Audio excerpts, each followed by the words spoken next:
Well, hello, it's me again, Damien Gatto. Today we're checking out another video, and this one's by a dead meat. This one is the Mummy 1999 kill count. Now, I have to say, I have fond memories of this movie. I remember watching this movie with my dad when I was very young, and it blew me away. And to be honest, the Mummy series is probably what I consider to be some of Brendan Fraser's best work as an actor. Just saying. And I'm so glad Brendan Fraser's been making a comeback lately. He deserves every bit of it. And like I said, when I was a kid, this movie blew me away. Enough so to where I watched the second one and Tomb of the Dragon Emperor, which was awesome. Just saying. But I'm just saying, let's have fun and get this party started, because this is going to be a treat. So, without further ado, let's, go.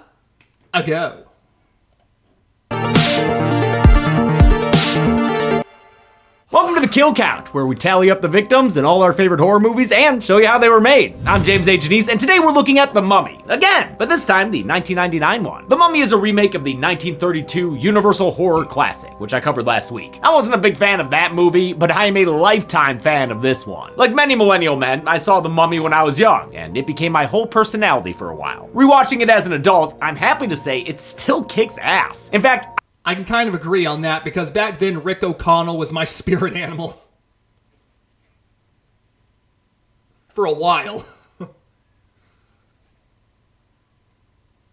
The lines I quoted.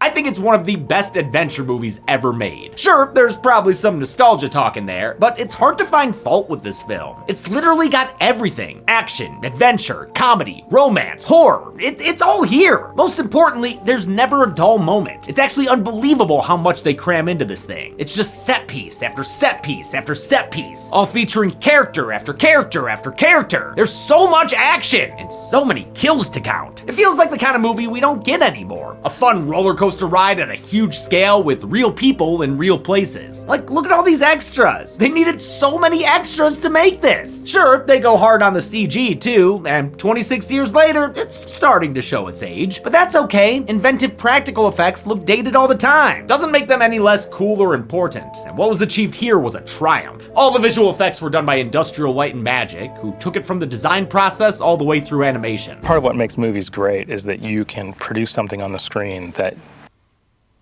This is not a video. This is a confession. you could never see in reality. As for audio delights, we get an all-timer of a score by Jerry Goldsmith, the musical genius who scored Poltergeist, Alien, and frickin' Gremlins. Still, my favorite thing about The Mummy is the characters. Everyone stands out in their own way, each getting a quirk or trait to make them memorable. And at the top of the cast are two of the most attractive human beings to ever live, Brendan Fraser and Rachel Weisz. They star as Rick O'Connell and Evelyn Carnahan, two adventurers who unwittingly awaken the mummy Imhotep during an expedition. Their chemistry is electric, right from the start. How'd you do? Oh, well, guess she's not a total loss. I beg your pardon. They were the bi-awakening for many a viewer, I'm sure of it. And it Hey, you got that freaking right. doesn't hurt that the rest of the cast is sexy too. The Mummy is chock full of harrowing action, quippy one-liners, secret societies, killer bugs, supernatural plagues, and plenty of explosions. I'm sorry, but this is how an action and adventure movie should be made. I'm sorry. Just saying, take notes. On top of all that, it's got lots of ties to the original Mummy and enough horror to keep things scary for the casual viewer. It's just a damn good movie and remains beloved to this day. That's why this is an extra long kill count. I just can't help but talk about everything I love and all the craftsmanship that brought it to life. The Mummy spawned two sequels, the first of which featured The Rock in his first ever acting role, a spin-off franchise starring The Rock's character, an animated series, a roller coaster, and a Tom Cruise remake in 2017 that From what I've heard about the Tom Cruise remake, I'm never touching that. From what I've heard and what I've heard friends tell me about it, I am not touching that movie with a 10-foot pole. I would sooner throw it into a pit of fire. For goodness sakes, Tom Cruise ruined that franchise.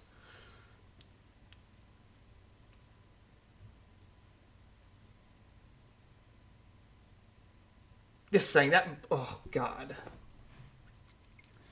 I mean, if you were going to do a reboot, you could have at least made it close enough to the original source material. But no, you had to completely reinvent the wheel and ruin the whole thing.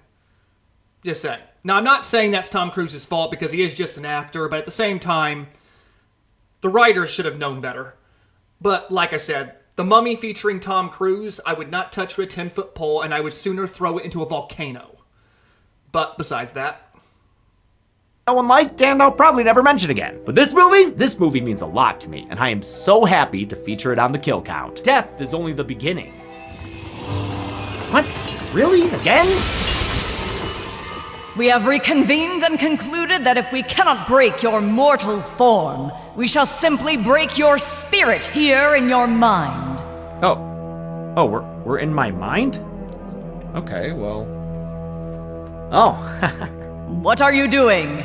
Well, I mean, since we're in my head, I figured that I would just conjure up some Everyday Earbuds classics from today's sponsor, Raycon. See, Everyday Earbuds classics are my go-to for enjoying music wherever and whenever, whether I'm working out, walking Molly, or getting work done. They're packed with upgrades like adaptive noise cancellation, so I can control how much I have to listen to you. And they've got multi-point connectivity to connect with 2 devices at once, all in a comfy, ergonomic design that comes in a range of fun colors, like my favorite Cool Mint. Then we shall simply break your spirit when they die. Well, that'll be pretty difficult, because Everyday Earbuds Classics features up to 32 hours of battery in the case, along with a quick charge that gives you 90 minutes of playtime with just 10 minutes of charging. Perhaps you could get us these Raycons.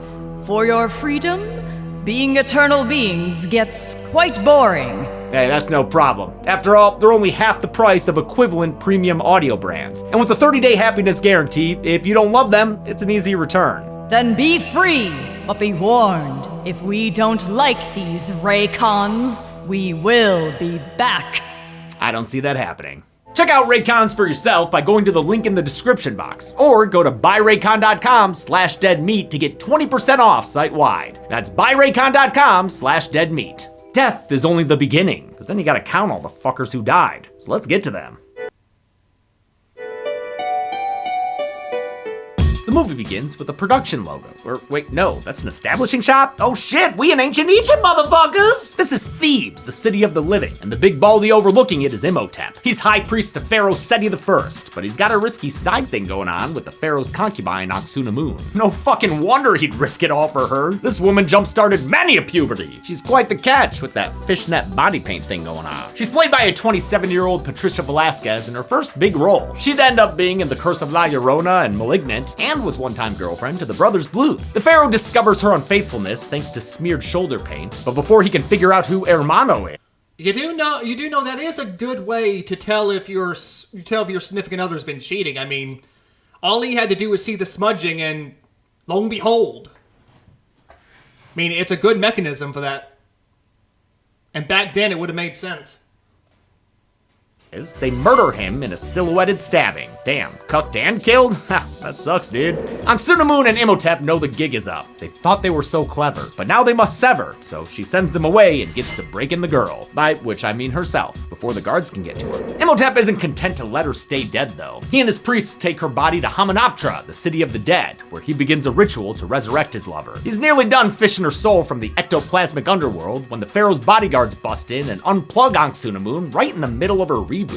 Did you guys really need to do this? Come on, your boss is dead. You can clock out. Instead, they mummify Imhotep's golden boys alive as punishment for their actions, adding 13 gilded bodies to the count. Imhotep himself is given the Hamdai, a ritual that sees him mummified and tucked in with some bedbugs tight, cursed to an eternal undead unrest. Imhotep's backstory does not follow historical fact, but it does follow the 1932 film pretty closely. The biggest difference is that Anck-su-namun is the pharaoh's lover here. In the original, she was his daughter. The final step of the Hamdai sees Imhotep buried 6 feet deep at the foot of this title card. The sands of time take us to 1923. A battle is brewing between French Legionnaire forces and an incoming army of Tuaregs, which consisted of about 200 stuntmen on horse. The whole thing is watched over by the black-clad Magi, descendants of the pharaoh's bodyguards? Guys, seriously, you can clock out! Fighting for the French is dashing American Rick O'Connell, the only one ranked high enough to not have— Well, to be technical, when you're dealing with somebody that can revive at any moment.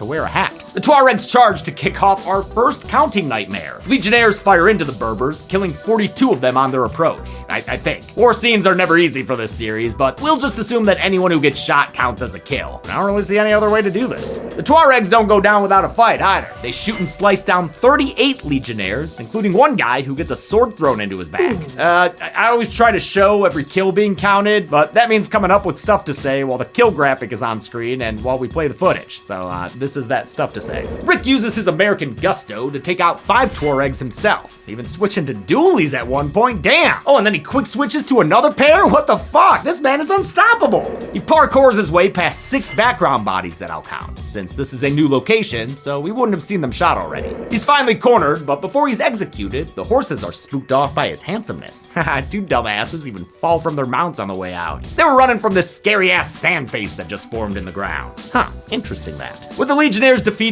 and the Tuaregs running scared, the Magi decide they don't need to interfere. The only one left is Rick, and ain't no way he'll make it out of the desert alive. This 2-part opening does a great job setting the movie's scale and tone, but The Mummy wasn't always going to be such a rip-roaring adventure flick. A new Mummy movie was in the works for nearly a decade, originally envisioned by producers as a low-budget horror film set in the modern day. So many horror directors pitched for it. Joe Dante developed a satirical version with Daniel Day-Lewis as the lead, George Romero wrote something more creepy and romantic, and Clive Barker developed a sexy, scary version that Universal said was too perverted to make? Oh, shit!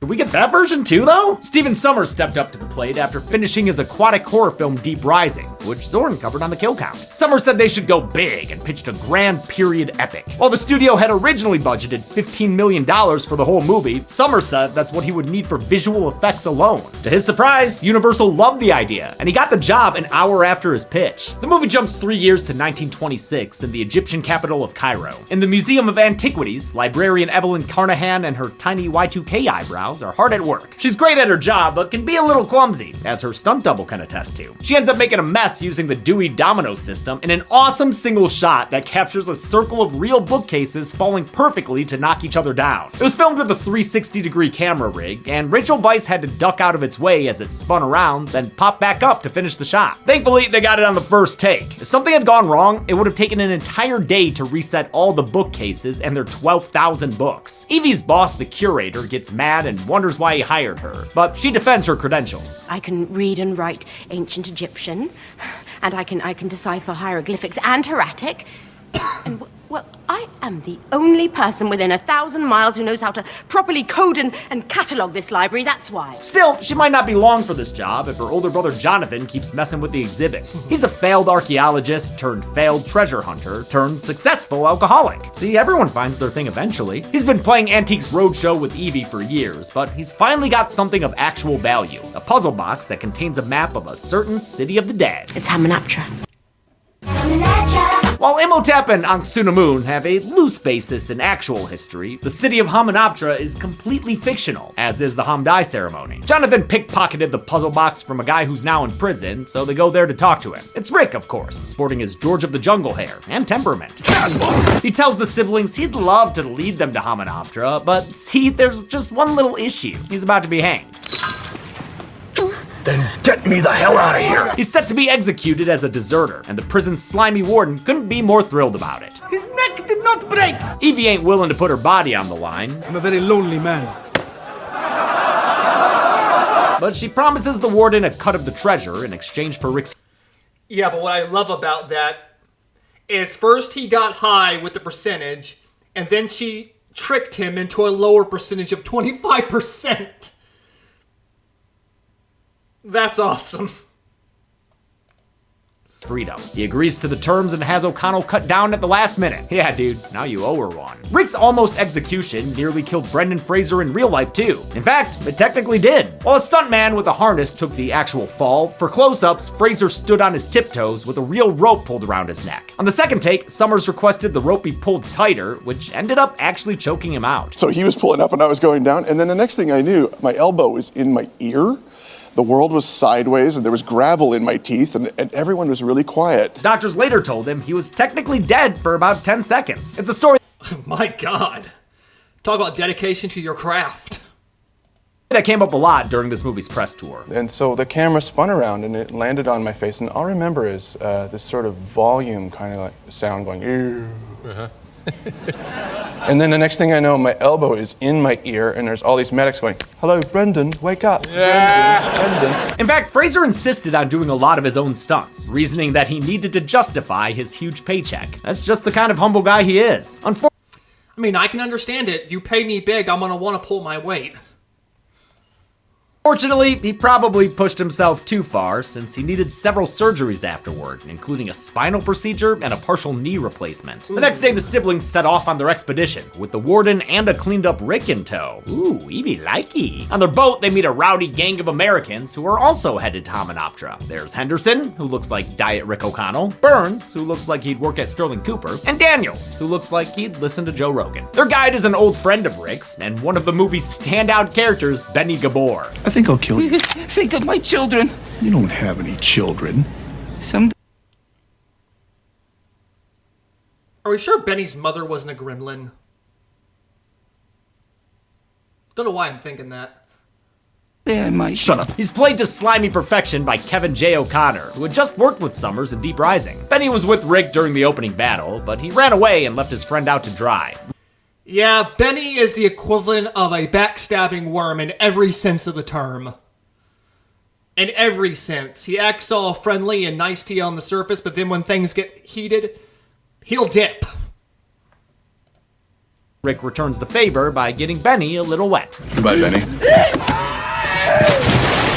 Benny's not the only one Rick has that effect on. Why did you kiss me? No, I was about to be hanged. It seemed like a good idea at the time.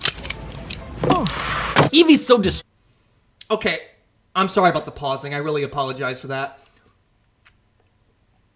But I understand she's angry about him saying that, but at the same time, you can't really blame him.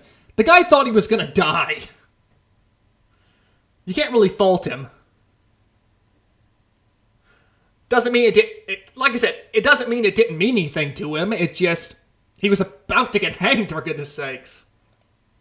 Distracted by that prison kiss, she can't even properly prep for their expedition. She's straight digmatized. That allows a Magi to show up in the mirror, asking for the map and a key until Rick busts in. His guns go blazing on 2 rail shooter goons, while the room goes blazing up in flames. Wait, that Magi had dualies too? Damn, Loophole must be weak this season. Their map to Hamunaptra also goes up in flames, but it ain't no problem. They've got Dora the Explorer up in this bitch. Relax. I'm the map. The spreading fire's got the ship looking like a Universal stunt show. Rick adds more Magi to the count, shooting 3 down with his dualies and tossing another into some fire. This is such a good example of how you can make an exciting action sequence, even when you're clearly on some kind of set with controlled pyro. I think it looks great, and I love it. Rick and Evelyn make their escape because the situation calls for it, and the warden reluctantly follows suit. Meanwhile, the Americans are having a good old-fashioned shoot 'em up. They nab 1 kill and then secure a second when they see a Magi chasing Jonathan. Haha, poor dude, probably didn't even see it coming from beneath that burn mask. The Fail brother succeeds grabbing back the puzzle box before an explosion sends everyone's stunt doubles into the water. Both expeditions gather themselves and their gear on shore. Hey! O'Connell! It looks to me like I've got all the horses! Hey, Benny! Looks to me like you're on the wrong side of the river! Apologies to anyone who knew me in middle school, because they heard me scream those lines a lot. Rick's team dries off and resupplies at a nearby village where, wait, what the fuck? Evie looks like this now? Seriously? You can't do this to us, Mummy! We're only human! We're flesh and bone! Ricky likey too, as they set off on a camel riding montage. The best way to connect with the work. I swear, Rachel Weisz could turn anyone into putty. Just saying. Brush. They eventually reach their destination at the same time as Benny and their rival expedition. It includes the 3 Americans we met earlier, the classic cowboy, classy cowboy, and glasses cowboy, and a snooty Egyptologist named Dr. Alan Chamberlain.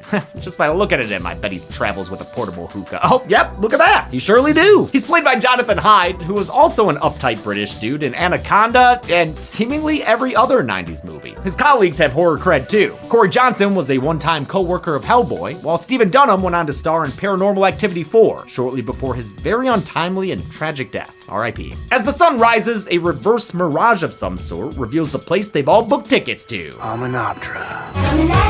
It kicks off a camel race to reach the city first. And they're off. Benny Gabor takes an early lead, but Rick O'Connell sweeps up from the outside. And oh, Gabor takes a tumble. But it's Evelyn Conahan who pulls ahead of the pack. Go, Evie! Go!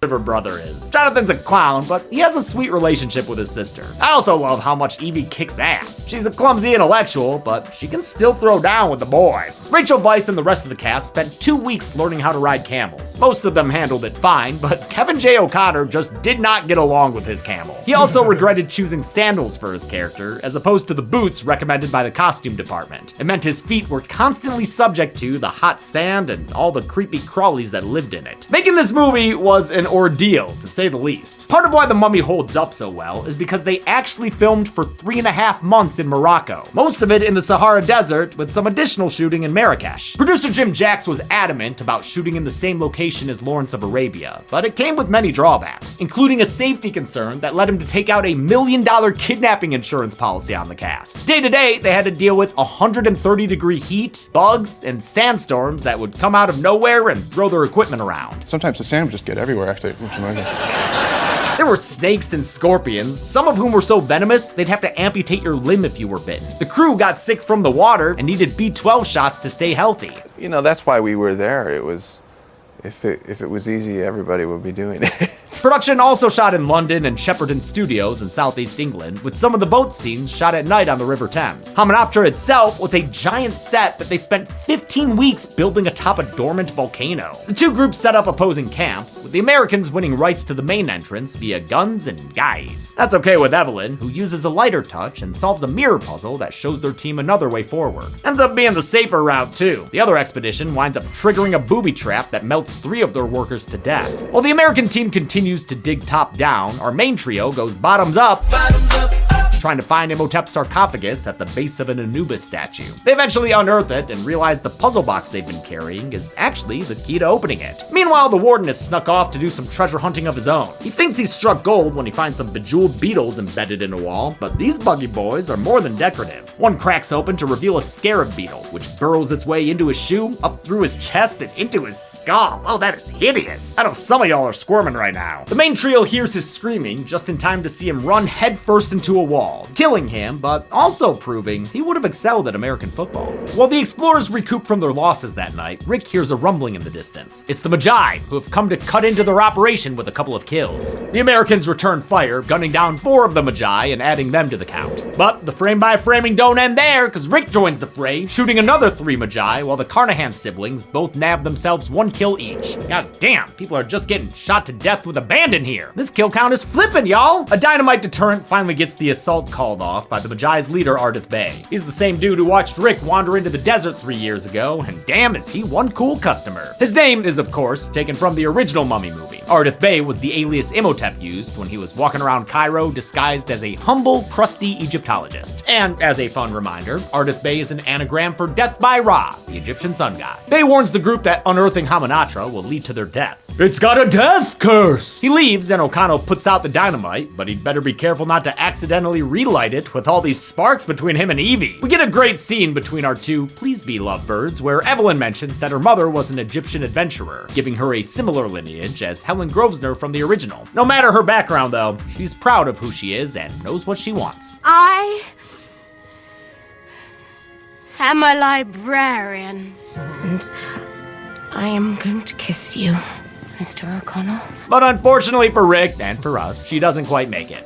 Don't worry, dude. It'll be better if she's sober for this anyway. I cannot sing the praises of this cast enough. Their chemistry is so damn good. While the script wasn't written with Brendan Fraser in mind, as soon as they read the finished version, everyone agreed he was meant for the part. According to Summers, Fraser was the only actor they approached for the role. In contrast, the studio was reluctant to cast Rachel Weisz because she was relatively unknown, but she ultimately won the role because of her chemistry with Fraser, because obviously. What it was like working with Rachel Rachel on these films? For She's both of you? fantastic. Rachel she's wonderful. She's just wonderful. I think Brendan is incredibly strong, so I just have to hold his hand, and I feel very safe around him. Vice auditioned repeatedly because she found the character strong and interesting, something she felt was lacking for female roles in the 90s. Scottish actor John Hannah was cast as Jonathan after his agent hyped him as hilarious to a Universal exec, even though he claimed he had never been funny in his life. Sure looked serious as hell, talking shrooms in The Last of Us. During the shoot, he struggled to understand Jonathan's purpose, since Fraser was the hero and O'Connor was the comedic relief. The mix of tones confused the rest of the cast too. We had no idea what kind of movie we were making. Still, they gave it their all, even though they sometimes worried they were doing too much. I heard Rachel going,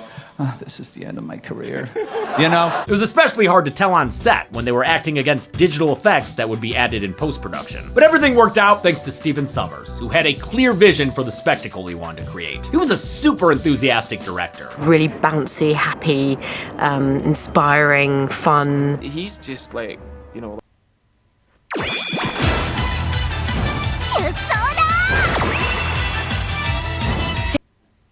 a big kid. The American filmmaker won over his British crew by wrangling the chaotic set with his unique directing style. Ready, and don't suck, action! Run fast, look like a stud, and don't die. Look cool and don't die. Action! He really clicked with his cast. He called them all sweethearts, and they similarly spoke kindly of him. Despite being on such a challenging and sometimes dangerous shoot, everyone seemed to have had a blast. It's a full moon.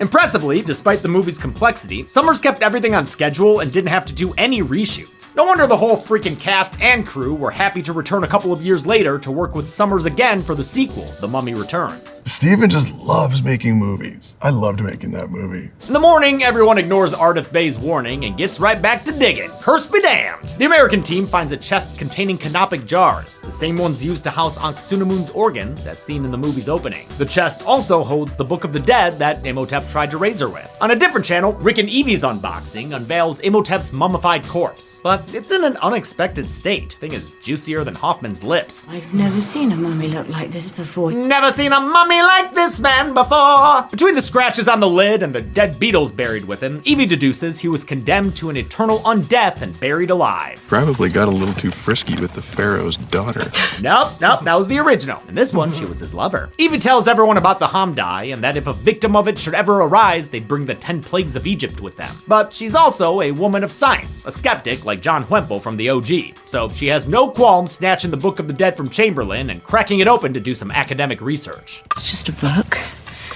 No harm ever came from reading a book. Oh yeah, okay. Tell that to every group of teens in every cabin in the woods frickin' ever. Do not read the Latin. Evelyn reads an incantation and unwittingly puts some new life into that old mummy. No! You must not read from the book! A little late for that one, bud. The apocalypse kicks off immediately with a plague of locusts. It descends upon the camp, devouring 5 poor grunts who couldn't run fast enough. The named characters escape into the temple, but Burns trips and pulls a Velma. Oh! My glasses! My glasses! Then that little ship Benny runs by and breaks them underfoot. Ruh-roh. Burns is left behind, unable to make out a mummified threat before it attacks him off screen. Rick, Evelyn, and Jonathan face a scarab beetle eruption that sends them running through the tomb. During the commotion, Evie falls fine-ass backward through a hidden door in the wall and comes across Mr. Burns. But someone better call Smithers, cause Mr. Burns ain't got no eyes no mo. They were taken by this mummifucker. And he'll be keeping them, thank you very much. Especially cause it means he can see Evelyn. No, Evelyn. Evelyn! Rick and Jonathan are trying to find Evie when the other explorers return with some beetles in tow. Rick stays long enough to watch them reduce one worker to gristle and bone. The boys keep running and take the long way around until they find Evelyn and meet her new friend. Imhotep and Rick play a game of screamy shouty.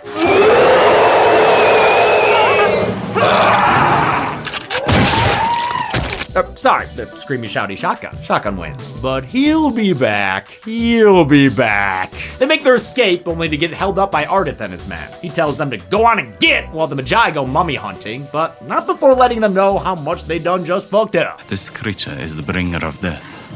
He will never eat. He will never sleep. He will never stop. Apparently, Ardith Bay was originally written as a 70-year-old black man, with James Earl Jones or Roscoe Lee Brown in mind. Instead, the role went to Israeli actor Oded Fehr, who was only 23 at the time. Even though Fehr is 6'1", the costume department gave him heeled shoes and a big hat to keep him from looking small next to Fraser, who has a bigger build and stands 6'3". Benny's wandering around when he runs into Imhotep. In a great depiction of his sleaziness, he goes through a Rolodex of religions to protect himself. Nothing works until he starts speaking Hebrew, which Imhotep recognizes.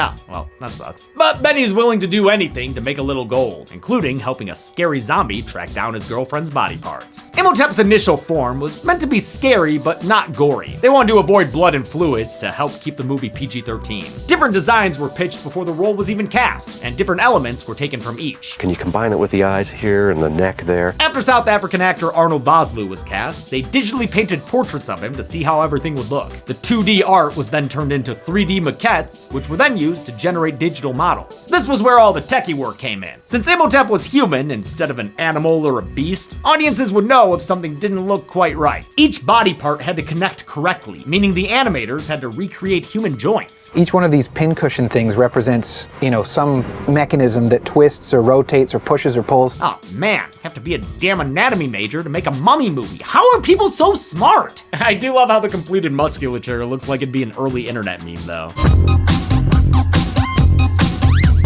They also designed a full internal organ system, but they wound up taking it out because they thought seeing through his gaps and holes looked cooler. Even though, doesn't that contradict the way Imhotep was buried, organs and all? All of the movie's incredible digital effects were done by ILM, overseen by VFX supervisor John Burton. Burton really pushed what they were capable of doing. At the same time, I love the way he talks about needing real humans to have truly great performances. Reality has a complexity that is infinite.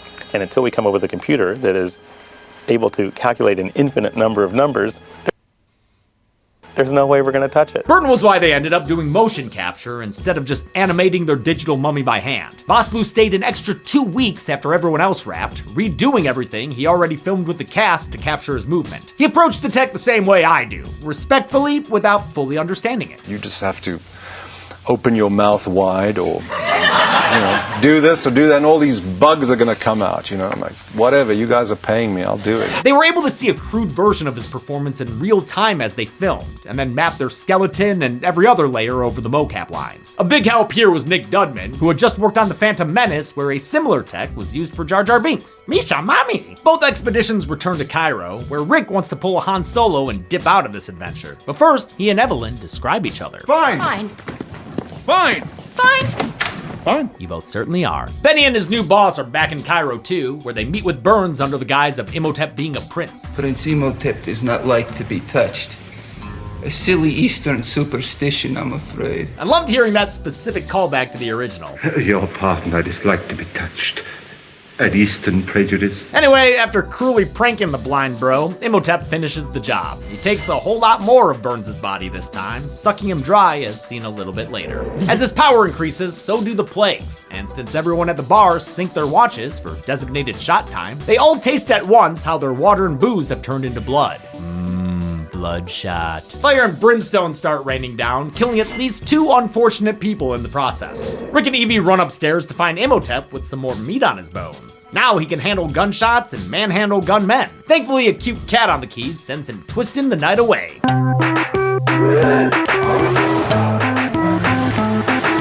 Thanks, Keyboard Cat! Evie goes to the museum to try and find some answers, only to find her boss bumping shoulders with Ardith Bay. Turns out the curator is a member of the Magi, who have worked in secret for thousands of years to prevent Imhotep's return. In fact, he tried to sabotage their expedition from the get-go. Burnt it, you've burnt off a part of the lost city. For the best, I'm sure. Now, the end credits call this guy Curator, but according to the wiki, he's Dr. Terrence Bay. I guess I'll go with that, but why name him Bay? We've already got Ardith Bay. Evelyn's all like, hey, baby, and tells them Imhotep's been hitting on her and even gave her a cute little nickname. Anuk-Sunamun. The Bay Bros theorize he's trying to raise his long-lost love and use Evie as a human sacrifice in the ritual. But first, he'll have to reach full power by killing everyone who opened his chest. That's bad news for the Americans, so they team up with Rick and the Carnahan Batman crew as things get worse. His powers are growing. Oh yeah? What's he doing this time? Wait, what the fuck? Imhotep can affect the heavenly bodies? Are you kidding me? That would mess up like so many almanacs. Rick forces Evie to stay behind with the 2 remaining Yankee bros standing guard. He and Jonathan leave to track down Dr. Chamberlain, the Egyptologist who also opened Imhotep's chest and is currently being stalked through the streets. They get to Chamberlain's flat to find Benny mid-ransack. He tries to run, but Rick tells him to take a seat. Let me guess. Spring cleaning. Rick slams Benny. And Benny deserved every bit of what he's getting here. Every single bit. Also, Rick, nice throw with the chair. Benny against everything he can find, with a ceiling fan finally getting him to crack. The blade book they found in Hamanoptera. He wants it back. He said to me it would be worth its weight in gold. A scream gives Benny an opening to exit the scene through the window. Another classic movie-making trick here, using a stunt double and a Texas switch. Gotta love it. The scream they heard came from the Egyptologist, who's been drained off screen by Imhotep. Damn, dude's collecting those canopic jars like a video game side quest. Imhotep screams out a swarm of flies, the 5th plague of his resurrection. Even though flies were plague number 4 in the book of Exodus, and honestly, the order's all fucked up. I mean, we started with locusts. They weren't supposed to come until plague number 8. The flies, the locusts, all of the movie's bugs were also made by ILM. That includes the scarab beetles, an original creation made using parts from various real-world insects. The beetles were given an iridescent black skin that would stand out even in the low light setting of the tombs and tunnels. The bugs were all animated using digital particle systems to determine their movement. Another thing I don't fully understand, but am massively impressed by. Anytime someone mentions Maya, I know that shit's above my pay grade. Of course, as with the best digital effects, practical elements were used to help sell them. In this case, real locusts who were chilling on Chamberlain. Daniel steps out for a drink, leaving Henderson behind to get sandstormed by a Darude dude. Oh, he getting his soul sucked in silhouette. A silhouette suck? This latest acquisition finally gives us a fleshy, fresh Imhotep. He's only got a few bug holes in his cheek. Crunchy! This one scene took 4 days to shoot, with Vosloo just standing there, cocking his head and pretending to chew a bug. It's a great example of why CG is necessary sometimes. Prosthetics can only add to things, they can't take stuff away. Nick Dudman created a prosthetic plate for Vosloo to wear on his face and neck that provided tracking markers to map his body. Then they just painted their CG makeup over Vosloo's performance. This is all really cool stuff that you don't even think about while you're watching the movie because it's so seamless. Imhotep Alex Max into sand and slides into Evie's room like an hourglass. Then he starts smooching her while she's asleep. Brother, that's assault! A Rick kick interrupts him and another cat sends him skittering away like the Sandman. Earlier, Bay 1 and Bay 2 said ancient Egyptians believed cats were the guardians to the underworld. Imhotep hates that place, and since he's not at full power yet, he hightails it away. The group reconvenes at the museum. Never would have expected Daniels to be the last American. He always stood out the least to me. Evie theorizes that if Imhotep can be brought back with the Book of the Dead, he can be killed by its counterpart, the Book of the Living, aka the Book of Amun-Ra. They'll just need to translate its location off this giant rock, ideally before they're beset upon by a mindless mob. Patience is a virtue. Not right now, it isn't. The population of Cairo has turned into a reverse Frankenstein pitchfork mob. Last but not least, my favorite plague. Boils and sores. Wait, I thought he would bring all 10 plagues with him. You're 4 plagues short, movie. Where my frogs at? Evie determines the other book is buried back in their favorite city, Hamunaptra. God, I love how smart Evelyn is, and how self-assured she is about her skills. In fact, most of the characters are smart. Even Jonathan has a certain cleverness to him, like when he evades the brainwashed mob. I mean, we all have a certain set of skills we're confident in, like I do a couple of things I'm confident in doing. Just saying, we all have our skill sets.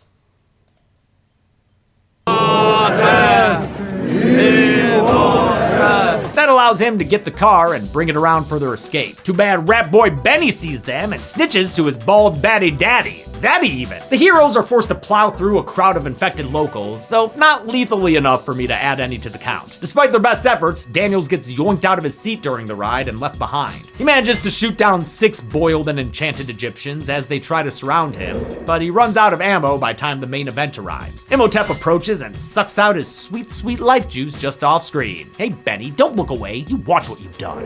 O'Connell and co. are also cornered eventually, and at least 3 of these locals aren't moving anymore, so I'm gonna add them to the count. The crowd parts to make way for a fresh new Imhotep, finally fully patched like no video game ever is anymore. God damn, this man has swagger. Arnold Vosloo is a veteran bad guy actor who's been bad guying it up in everything from 24 to G.I. Joe to Agent Cody Banks. He took the role seriously and researched priests from ancient Egypt, learning that they shaved their entire body. So every morning, he would shave his head while the makeup department shaved the rest of him. He also lost about 15 pounds for the role. He compared his outfit to a G-string and wanted to get into G-string shape once production began. Imhotep offers to spare everyone if Evelyn goes with him willingly. Rick's not about to let that happen, but it's not up to him. Evie agrees, telling Rick to go to Hamunaptra and save her there, or else. If he turns me into a mummy, you're the first one I'm coming after. Good frickin' lord. The chemistry between these two could earn a college grant. As Imhotep takes her away, he breaks the deal and orders his mob to kill them anyway. Ha, what a stinker. The group escapes into the sewer, but Dr. Terrence Bay elects to stay behind to buy them time. What, like 7 seconds?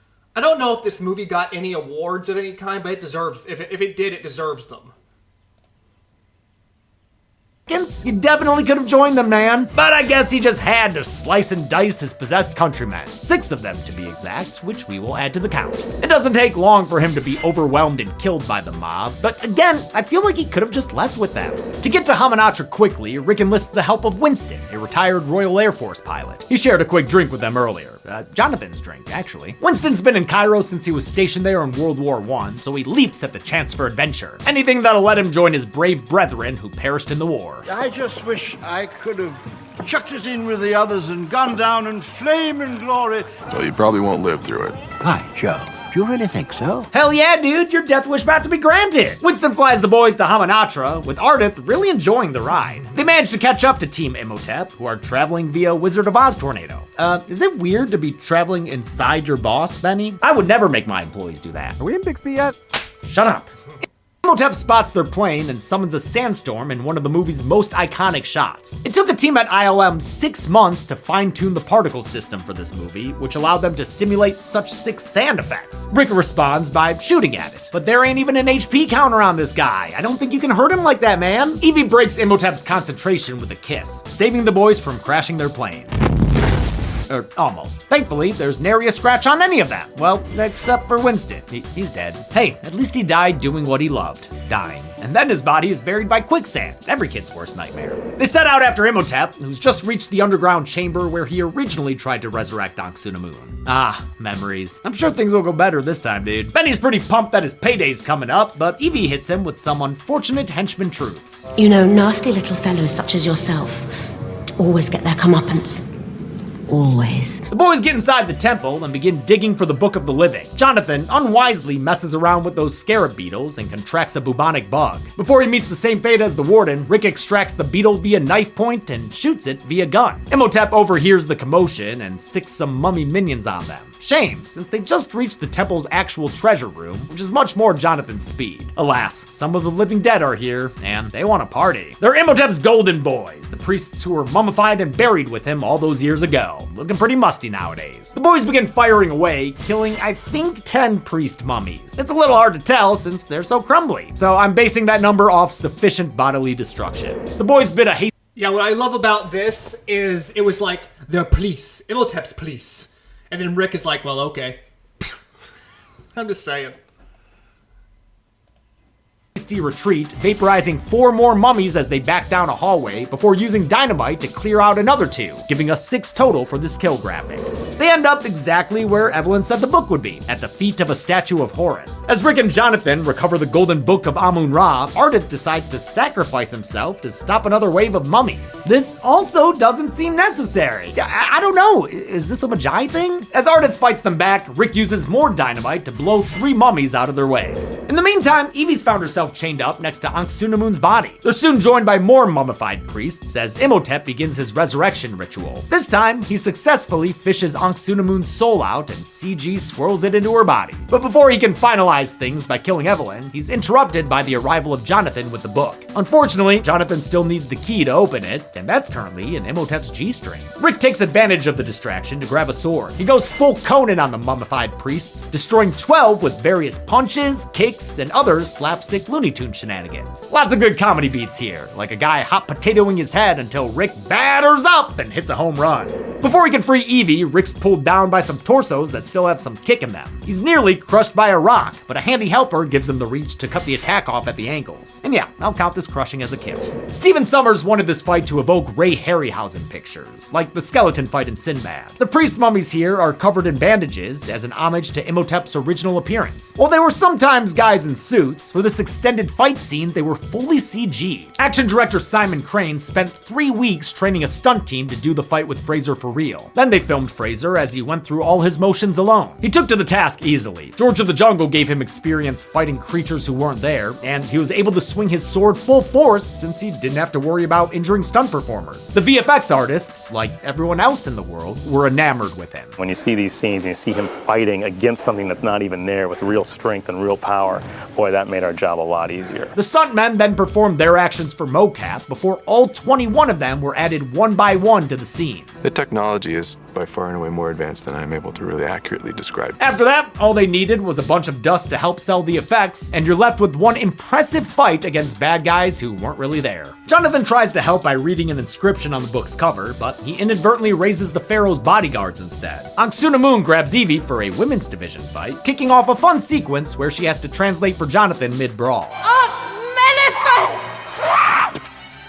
Oh yes, I see. Rick's left to battle the guards, who start the fight by besting him at Screamy Shout.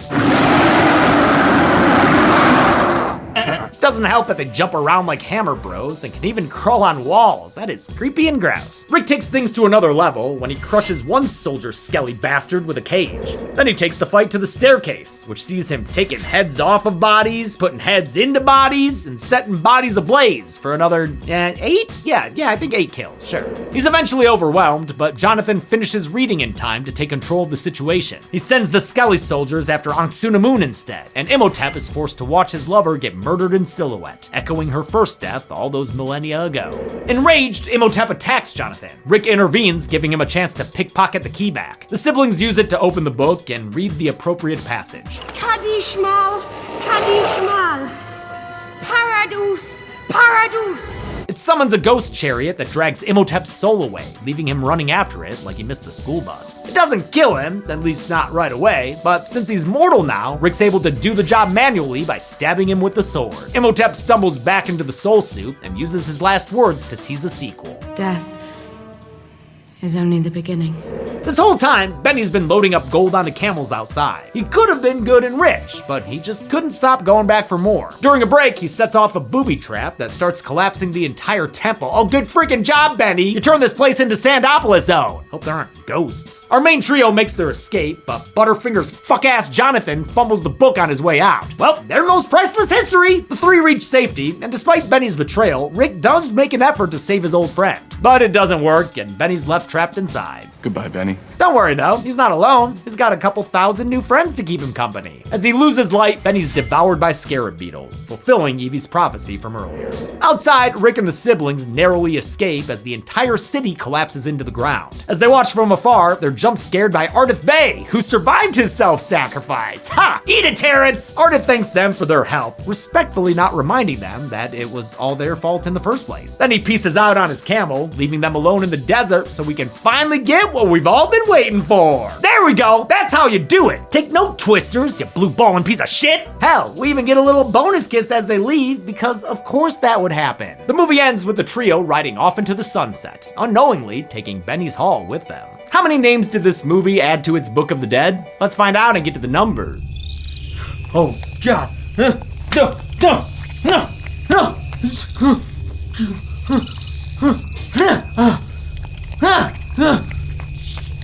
Yeah! We counted 203 kills in The Mummy, a substantial increase from its 1932 counterpart. The victims consisted of 201 men and only 2 women, both of whom were Anck-su-namun. Such a hefty kill count ranks it 18th in our show's history, with fewer kills than Wishmaster 2, but more than 28 days later. With a runtime of 125 minutes, The Mummy had a kill on average every 36.94 seconds. I'll give the Golden Chainsaw for coolest kill to the mummy priests killed by O'Connell in that awesome action shot. So much went into making this look so good. and it was worth it. The kills are exciting, fun, and surprisingly fresh, given the victims. The All Machete for lamest kill will go to Dr. Terrence Bay, since his self-sacrifice felt exceptionally pointless. Why'd he do that? And that's it. The Mummy was released in 1999, ginning up a lot of excitement thanks to a kick-ass Super Bowl commercial. That ushered in a box office overperformance where it made $400 million worldwide. Holy crap. Yeah, and most movies don't make that much nowadays. It was quickly followed by a sequel, The Mummy Returns, which I'd love to cover someday. But in the meantime, I'm James A. Janice. This has been The Kill Count. On the next Kill Count. Movies today don't traumatize people enough. When I was growing up, I was made to fear flying. I learned to never follow a logging truck on the highway. I second-guessed roller coasters, going to racetracks, and even driving over bridges. Final Destination took all these things and turned them into nightmare fuel. Yeah. Now the series is back. I'm the luckiest guy in the world. And this time, they're tackling the scariest thing of all, family. No, that's cool. Oh, and also going up in tall buildings. Back in the 60s, a young woman named Iris stopped a catastrophic collapse that would have killed more than 100 people. Is that a good thing? You'd think so, but not when you're in a Final Destination movie. Death doesn't like it when you fuck with his plans. Now it's decades later, and death is still taking the lives that never should have lived, including any descendants who never should have been born in the first place. Final Destination Bloodlines is possibly the best film of the franchise. You still don't believe me? Seeing is believing. It's got all the anxiety-inducing Rube Goldberg death traps you've come to expect. I hate Final Destination movies so much. From a horror standpoint, it's a perfect premise, but at the same time, for God's sakes.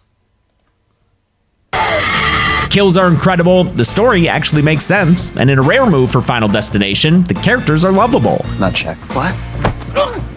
You'll laugh with them as they joke around and feel pretty bad as they get killed. But that's Final Destination, baby. Anyone can go at any time. You can trip down the stairs, fall down a toilet or something. I don't know. This week, watch the latest and greatest of the series, Final Destination Bloodlines. Then on Friday, witness deaths designed with the kill count, only on Dead Meat. Maybe Death's not actually coming for our family.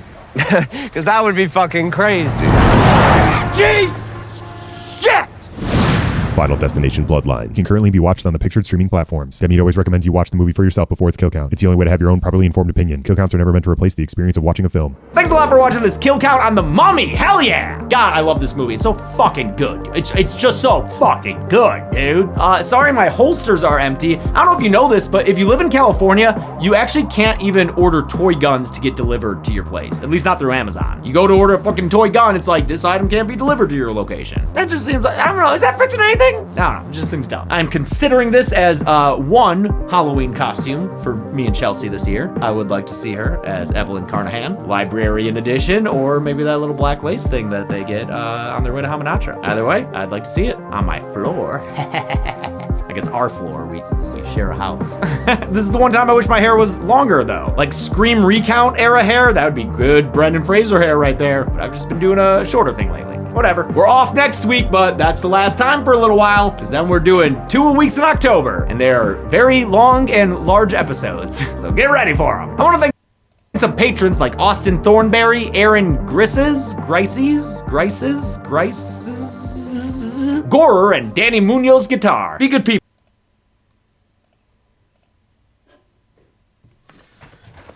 Well, I have to say, that was interesting and downright freaking awesome, if I do say so myself. I mean, wow. I didn't know how much work actually went into this. I mean, I've seen the featurette and stuff, but these are details even I didn't know. But still, this is an awesome movie, and most movies nowadays should take notes. I'm just saying. Not saying movies nowadays aren't good. It just seems like nowadays some movies, like action, adventure movies, are just missing something. I don't know what. Maybe they're missing that pizzazz they used to... You get the point. But besides that, I hope you all enjoyed as much as I did. This was an awesome nostalgia trip for me because, for goodness sakes, you know how you have one of those movies that no matter how many times you watch it, you continue enjoying it? This franchise is one of them. But besides that, I hope you have a nice trip in to stay. Be sure to check out my channel and stay classy.